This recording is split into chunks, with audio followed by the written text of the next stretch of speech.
ফুটপাত দিয়ে হাঁটার অধিকার জনগণের রয়েছে, সেই ফুটপাতকে জবরদখল করার অধিকার কারণ নেই। যেখানে সরকারের ভ্যাকেট ল্যান্ড রয়েছে, যেখানে জনগণের প্রয়োজন নেই, সেখানে বৈধ অবৈধ যদি বসে থাকেন মানবিকভাবে দেখব। কলকাতার বড় বড় চওড়া রাস্তা, জনগণকে হাঁটার জন্য ফুটপাত, এটা কারো হাতে দেওয়ার অধিকার আমাকে কেউ দেয়নি। আমাকে পাবলিক ভোট দিয়ে জিতিয়েছে, বিজেপি এবং এমএলএরা আমাকে মুখ্যমন্ত্রী বানিয়েছে। আমি জনগণের প্রতি দায়বদ্ধ। আপনার জনগণের স্বার্থ যেখানে যুক্ত রয়েছে, সেই স্বার্থ সর্বাধিক অগ্রাধিকার পাবে।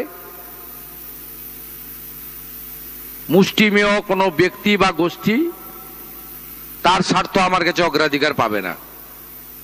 আমরা মানবিক, যেখানে অচল মার্কেট রয়েছে, উদ্বৃত্ত জায়গা রয়েছে, প্রাথমিকভাবে আপনারা সরে যান। ইউডিএমএ ডিপার্টমেন্ট আস্তে আস্তে আপনাদের জন্য সরকারি স্কিম নিয়ে আসবে। হকারদের জন্য ভারত সরকারের শ্রম দপ্তরের স্কিম রয়েছে, তার সুযোগ আপনারা পাবেন এবং অন্যান্য সুযোগ পাবেন।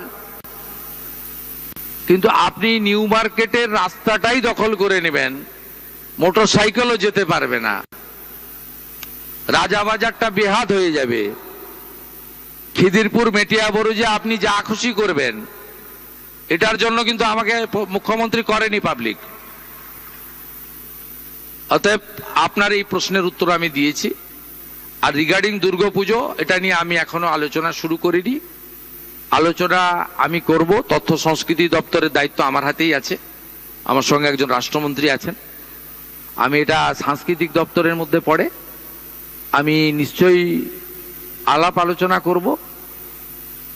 আমি একটা কথা শুধু বলবো, ওই সামান্য সরকারি অর্থ যাদের প্রয়োজন নেই, আমার মনে হয় তাদের দেওয়ারও দরকার নেই। আর যারা এই অর্থের জন্য পুজো করতে পারেন না বা পারবেন না, তাদের পাশেই সরকার থাকবে। পুজো হবে, আরো বেশি সংখ্যায় হবে। ধন্যবাদ সবাইকে। আজকের মতন